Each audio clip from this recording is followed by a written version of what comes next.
గత వైసీపీ ప్రభుత్వంపై రాష్ట్ర మంత్రి టీజీ భరత్ విమర్శలు చేశారు. గత ప్రభుత్వ తీరుతో రాష్ట్రానికి పెట్టుబడులు రాకుండా పోయాయని మండిపడ్డారు. కూటమి ప్రభుత్వంలో పారిశ్రామికవేత్తలకు భరోసా కల్పించడంతో 10 లక్షల కోట్ల పెట్టుబడులు రానున్నాయని పరిశ్రమల శాఖ మంత్రి టీజీ భరత్ తెలిపారు. ముఖ్యమంత్రి చంద్రబాబు సింగపూర్ పర్యటన సక్సెస్ కావడంతో ఏపీలో పెట్టుబడులు పెట్టేందుకు ముందుకు వస్తున్నారని స్పష్టం చేశారు. ముందుగా మీ అందరికీ తెలుసు, రాష్ట్రం 1 ఇయర్ అయింది మన గవర్నమెంట్ వచ్చి, ఎన్డీఏ ప్రభుత్వం. చాలా పనులు చేసాం 1 ఇయర్లో.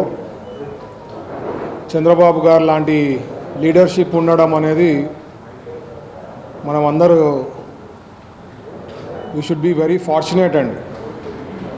13 monthsలో వేరియస్ థింగ్స్ చేశాం. చాలా కష్టపడుతున్నారు చంద్రబాబు గారు. ఈ మధ్య సింగపూర్ పోయేప్పుడు కూడా మిడ్-నైట్ ఫ్లైట్ సార్ది, మనమంతా 12 o'clock బయలుదేరాం. అక్కడ కూడా ఇంత నోట్స్ తెచ్చుకున్నారు సార్. ఎప్పుడు పండుకున్నారో ఎప్పుడు లేసారో కూడా తెలియదు అనమాట. 6 o'clock ల్యాండ్ కావడం జరిగింది. వెంటనే ప్రోగ్రామ్స్, దాని తర్వాత వాళ్ళు తెలియ అబౌట్ సింగపూర్ థింగ్స్. అంటే is a very special person అండి చంద్రబాబు గారు. I think it's a different jeans all together. సార్కి ద వే హీ వర్క్స్, నేను ఇంకా క్లోజ్గా మానిటర్ చేస్తున్నా, వాడి క్లోజ్గా దగ్గరలో ఉంటావు కాబట్టి నేను చూస్తుంటా. ఎక్స్ట్రాడినరీ అండి.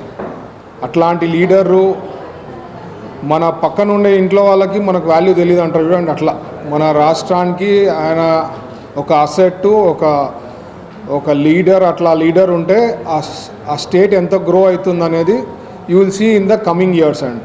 So we should be very fortunate to have Chandrababu గారు లాంటి లీడర్షిప్, చంద్రబాబు గారు లాంటి ఎక్స్పీరియన్స్ పర్సన్ మనకి ముఖ్యమంత్రిగా ఉండడం అనేది మనం అందరం చాలా అదృష్టంగా చేసినారని నేను భావిస్తా.